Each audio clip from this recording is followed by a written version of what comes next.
В Грозном продолжаются рейды по взысканию задолженности за коммунальные услуги. На этот раз в гости к злостным неплательщикам наведались сотрудники столичной мэрии и судебные приставы. Рассказывает Розана Самаева. Борьба со злостными неплательщиками идет не первый год. Если должники не выплачивают сумму на месте, а для этого предусмотрены мобильные кассы, дело передадут в суд, после чего последует крайняя мера – арест имущества. Сейчас рейдовое мероприятие проводим в отношении должников, у которого скопился долг более 2 месяцев. Это от 10 тысяч рублей.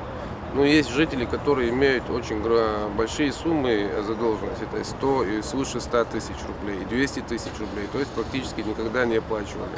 Общая задолженность за ЖКУ в Грозном составляет более 500 миллионов рублей. В случае, когда оплата не производится в течение 6 месяцев, закон разрешает отключать домовладельцев от энергосетей. Нередко взыскатели сталкиваются с проблемой, когда в квартире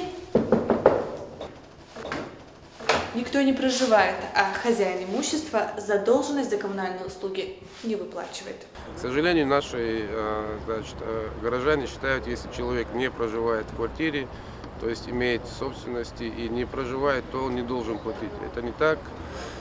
Любой человек, который имеет или является нанимателем или собственником жилья, он, в соответствии с жилищным кодексом, должен носить плату за потребляемые ресурсы, в том числе за жилищные услуги.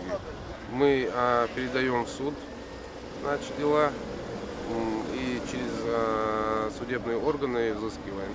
Члены комиссии также призывают абонентов своевременно вносить квартплату, так как именно от этого напрямую зависит качество коммунальных услуг. Розана Самаева, Халид Мусаев, Абубакар Абазов. Новости.